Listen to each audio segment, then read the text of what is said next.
నేను సంఘ్ని. ఈ ఏడాది 2025 విజయదశమితో నాకు 100 ఏళ్లు పూర్తయ్యాయి. 1925వ సంవత్సరంలో విజయదశమి రోజున నాగ్పూర్లో డాక్టర్ కేశవరావు బలిరామ్ హెడ్గేవార్జీ సంఘ్ అనే విత్తన రూపంలో నన్ను నాటినప్పుడు నేను భవిష్యత్తులో మహా వటవృక్షాన్ని అవుతానని ఆనాడు ఎవ్వరు కూడా ఊహించి ఉండరు. నేడు ఈ వటవృక్షము యొక్క ఎన్నో శాఖలు దేశ నిర్మాణపు కార్యంలో నిమగ్నమై ఉన్నాయి. సంఘ్ యొక్క ప్రథమ సరసంఘ చాలక్ హెడ్గేవార్జీ వారి ఇంటి వద్ద 17 మందితో కూడిన ఈ సమావేశంలో నా ఈ సంస్థని ప్రకటించారు. ఈ సమావేశంలో హెడ్గేవార్జీతో పాటు విశ్వనాథ్ కేల్కర్, భావ్జీ గౌరే, అన్నా సహా, బాలాజీ ఉద్దార్, బాపూరావు భేది వంటి వారు ఉన్నారు.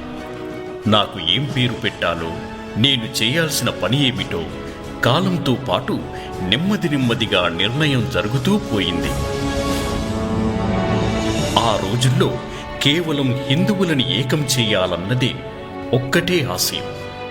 అసలు చెప్పాలంటే సంఘ్ యొక్క పేరు అనగా రాష్ట్రీయ స్వయం సేవక్ సంఘ్ అనే పేరు సైతం 1926 ఏప్రిల్ 17న నిర్ణయించబడింది. ఈ రోజుననే హెడ్గేవార్జీని అందరి సమ్మతితో సంఘ్ ప్రముఖుగా ఎన్నుకోవడం జరిగింది. కానీ సర్ సంఘ్ చాలక్ వారిని మాత్రం 1929 నవంబర్లో నియమించడం జరిగింది. నా పేరుకి గుర్తింపు వచ్చే కంటే ముందు 3 పేర్లపై చర్చించడం జరిగింది. అవేమంటే రాష్ట్రీయ స్వయం సేవక్ సంఘ్, జరీ పట్కా మండల్, ఇంకా భారతోద్ధారక్ మండల్. వీటి కోసం ప్రత్యేకంగా ఓటింగు కూడా జరిగింది. పేరును పెట్టేందుకు సమావేశమైన 26 మంది సభ్యుల్లో నుండి 20 మంది సభ్యులు రాష్ట్రీయ స్వయం సేవక్ సంఘ్కే తమ ఓటు వేశారు. ఆ తరువాత ఇక నేను అనగా ఆర్ఎస్ఎస్గా ఉనికిలోకి వచ్చాను. గత కొన్ని దశాబ్దాలుగా దేశ మూలమూలల్లో సంఘ్ యొక్క శాఖలు నిర్వహించబడుతున్నాయి. హెగ్డేవార్జీ వ్యాయామశాలలు ఇంకా అఖాడాల ద్వారా సంఘ్ కార్యాలని ముందుకు నడిపించారు. ప్రతి ఒక్క స్వయం సేవకుని ఆరోగ్యవంతమైన మరియు క్రమశిక్షణతో కూడిన స్వయం సేవకులా మలచాలన్నదే వారి తపన. ఈ నా 100 ఏళ్ల పయనంలో నా వంటి సమాలోచనాపరులు అనుబంధ సంఘాలతో కలిసి నేటికి ప్రపంచవ్యాప్తంగా 40 దేశాలకు విస్తరించి ఉనికిలో ఉన్నాను.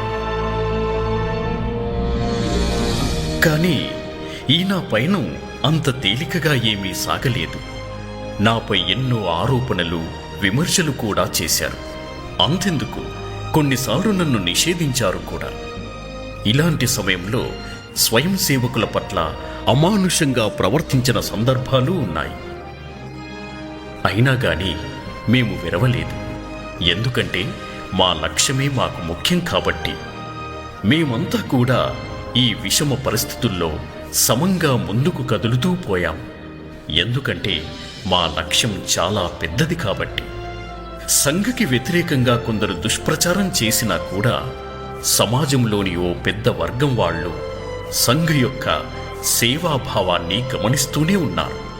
ఇంకా వాళ్ళు నన్ను అర్థం చేసుకున్నారు కూడా. ఎలాగంటే వారిలో చాలా కుటుంబాలు సంఘ్ స్వయం సేవకుల సహాయం ఏదో ఒక రూపంలో పొందినవారే కాబట్టి.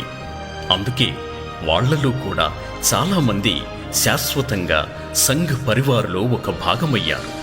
నేను మాత్రం నన్ను స్థాపించినది మొదలు నా కార్యపథంలో నిరంతరంగా సాగుతూనే పోయా. స్వాతంత్రమైతే వచ్చింది గాని క్రూరమైన దేశ విభజన రూపంలో మాయని గాయాలయ్యాయి. ఎంచుకున్న మార్గం చాలా కష్టమైనది. అయినా గాని నేను ఆగిపోలేదు. అప్పట్లో కూడా నా దేశం మరియు నా సనాతన ధర్మ రక్షణకై 3000 క్యాంప్స్ నిర్వహించాను. అలా నేను నా దేశ సోదరులతో కలిసి ముందుకు సాగుతూ పోయాను. 1962లో చైనా మోసపూరితంగా దేశంపై దాడి చేసినప్పుడు నా పరివారపు స్వయం సేవకులు పూర్తిగా రాజధర్మాన్ని నిర్వర్తించారు. ఇంకా తమ ప్రాణాలని పణంగా పెట్టి సరిహద్దు ప్రాంతాలకి ఆహారాన్ని చేరవేయడంలో మన దేశ సైన్యానికి సహకరించారు.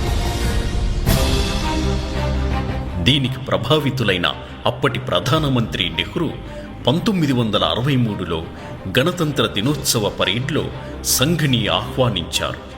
స్వయం సేవకులు ఆ గణతంత్ర దినోత్సవ పరేడ్లో పూర్తి గణావేష్తో పాలుపంచుకున్నారు.